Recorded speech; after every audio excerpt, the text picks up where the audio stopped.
So there's this idea in Genesis that at the beginning of time, there was potential. Tohu, va-bohu. There was potential. It was nothing. Like the nothing that's there when you wake up in the morning. That's just the potential of the day. It's all sorts of things that could be, but nothing that is.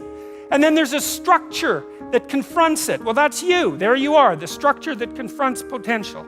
And then there's the personality that you use to confront it. So in Genesis, the personality is logos, and it's something like truthful courage and communicative ability, all amalgamated. It's something like that. So, and it's a lesson. It's like, okay, there's the potential. What are you supposed to do with it? Well, there you are, ready to confront it. How do you confront it? With truth and courage. And then you transform it into what exists. You take the potential and you transform it into being itself. That's your job. In Genesis, when God does this repeatedly, he says something repeatedly. He says, after each day of doing this, and it was good. I mean, and it's repeated, so it's like it means something. It's repeated. And what does it mean? If you confront potential with truth and courage, then what you produce is good. Well, so that's a good thing to know if you want to produce what's good. It's like confront the potential with truth and courage, and what you produce is good. Great. So that's a nice thing to know. It's a fundamental ethical axiom, and it's sort of predicated on faith. It's not easy to be courageous, and it's not easy to tell the truth. But the theory is if you manage both of those in the face of potential, then what you do is you produce out of potential what is good. So that's a theory worth investigating, perhaps for the rest of your life. And then there's a corollary to this story, and the story is at the end of God's creation, describing how order emerges from chaos or being from potential. There's this strange line, which is probably the most important line that's ever been written in our culture, at the basis of our culture. And that is that men and women are made in the image of God. And what does that mean? Well, if God is that which confronts potential with truth and courage and makes what's good out of potential, that seems to indicate that we have the same faculty. Like on a smaller scale, we're not omniscient, but we're not bloody well nothing. You know, our conscience is integrally tied into the structure of being in some manner we don't understand. And it certainly is the case that we take what isn't and turn it into what is. That's something, man. That's quite the trick we've been able to manage. And so we're made in that image. And so what are we supposed to do? Well, that's what we're supposed to do.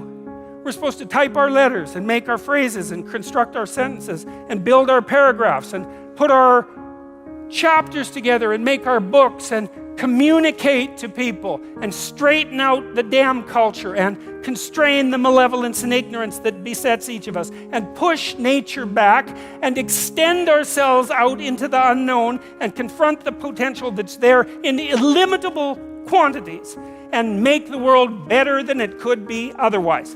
To move it away from hell, and it can certainly become that, and toward heaven to the degree that we can manage that. And that is a good enough goal.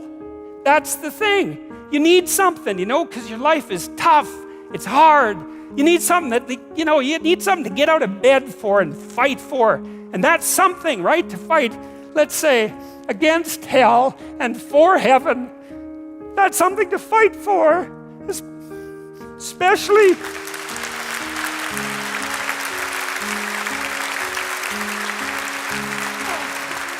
and if you want to be convinced about this, like read a little bit about hell.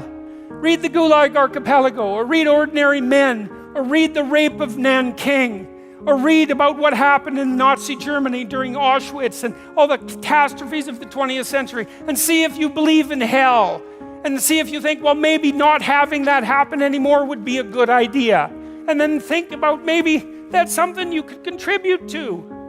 And then it wouldn't have to happen anymore. And that would be a good thing. And God only knows what great things we could manage under such conditions. We're becoming incredibly technologically powerful. And what would it be like if we became equally wise? Well, that would really be something. God only knows what we could manage in the next 20 years or the next 100 years, We're running at 40%, most of us, because we're half in and half out. And it's not surprising because life is difficult. It's like, well, what if you were 90% in or 95% in, or all in, because you're all in anyways, right? It's a life and death game. No one gets out of this. Everyone dies. You might as well commit yourself. And you might as well commit yourself to the highest good that you can attain, because why not? It'll imbue your life with meaning. It's hard, the responsibility is there, but all the meaning's in the responsibility, and that'll make your life better. It'll make your family's life better, and it should make your culture better. Maybe it make the world better. It's like, that'll justify your damn miserable existence at 3 o'clock in the morning when you're wondering what the hell you're doing here. And that's a good thing, because there's going to be days when you're aching and tired and sore, and there's people in your family that are sick, and you're cynical and bitter, and you need a reason to get up, and you think, yeah, well, a little more heaven and a little less hell, maybe I can pull that off today and tomorrow and next week. And that's worth struggling forward for. And so that's how it looks to me. So thank you very much.